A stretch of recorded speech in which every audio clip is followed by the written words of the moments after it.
Revealing Family Secrets and Other Forgotten Truths collection. Book 1. Birds, Bandits, and Backstabbers. Chapter 1. The tranquility of late midnight in Sherwood was rarely disturbed. Not that events that would cause disruption did not often occur, because they did on almost every other night, but the perpetrators of such events were skilled in the art of silence. On this particular night, though, an oak root had escaped the confines of the soil, had caused the thief, unaccustomed to his newfound height, to stumble and fall noisily, spilling the king's riches.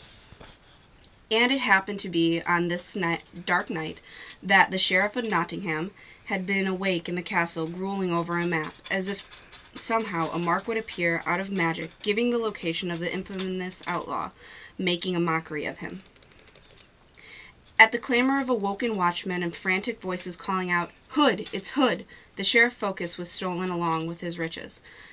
Any other night the bandits would have nothing to fear, knowing that the guards would not arrange in time to catch them if they were discovered. But the sheriff was no other guardsman, and he was almost immediately in pursuit of the robbers. It was only moments before a few well-armed horsemen led by the wicked sheriff took chase.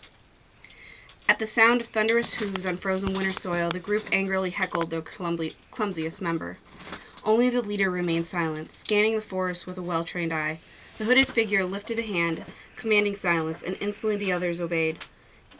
In the dimness of the night, the leader let an arrow fly, and a figure fell from the guard walls. "Run!" he commanded, before firing another arrow through one of the many arched windows dotting the walls off the fortress of Nottingham.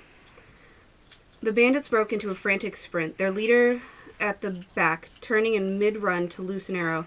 "Stay to the thicket," Hood commanded. "Scatter, meet at the camp by sunrise."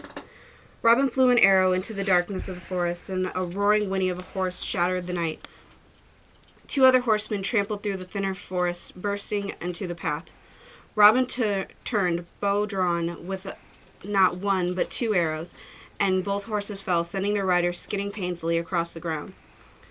The sheriff had an arrow of his own ready to fire, and although his fall disturbed him, it did not prevent him from hitting his target.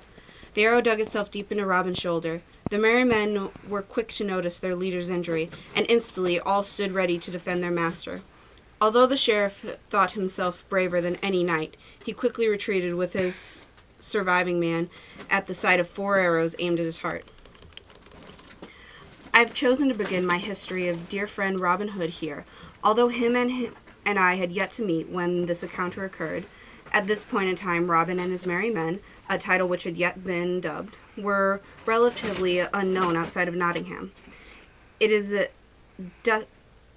debated that this was what made Robin Hood a household name. Word spread quickly of a robber that managed to make off with almost all of the sheriff's treasure, not being discovered until only a few scraps of gold remained. Unfortunately, I have no explanation of how Robin and his band managed this, for this is a secret that all whom participated shall carry to their graves. Word spread even quicker when it was learned that within weeks the poorest of Nottingham and its surrounding villages suddenly had what needed to survive the harsh winter. Widowed mothers giving no explanation other than a man drawing all green and his head covered by an elegant silk and velvet hood, and a scarf red like a robin's breast wrapped around his face, bringing them food, blankets, and treasure. They began to call their savior the Robin in the Hood, which was eventually shortened to Robin Hood. Many debated who Robin truly was.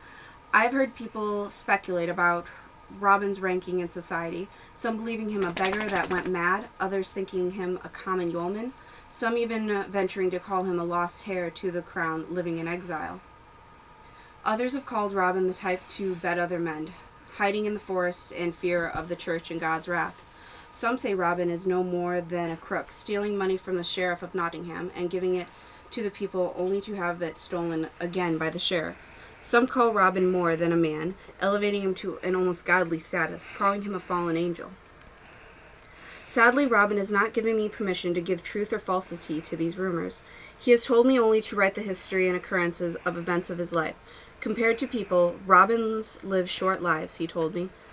Alan, my dear friend, I ask a favor of you. Write the story of my true adventures. Tell what the merry men have defended against and what sins they have committed, but do not allow them to be blamed for others' faults. Preserve the name of Robin in ink and not in blood and vile sheriff spills upon it. And if you should choose to leave us here, go forth and sing my true ballad. I have one restriction upon you, though, dear Alan. Do not tell my true identity. Do not write the name of the men call me by, or the manner by which we interact. But, dear Robin, I asked in all respect, how can I tell the true story of you if I cannot tell who you are? You are to tell the story of Robin, that is, not I. So, it is on these pages I do just that, tell the story of Robin Hood and Robin Hood alone.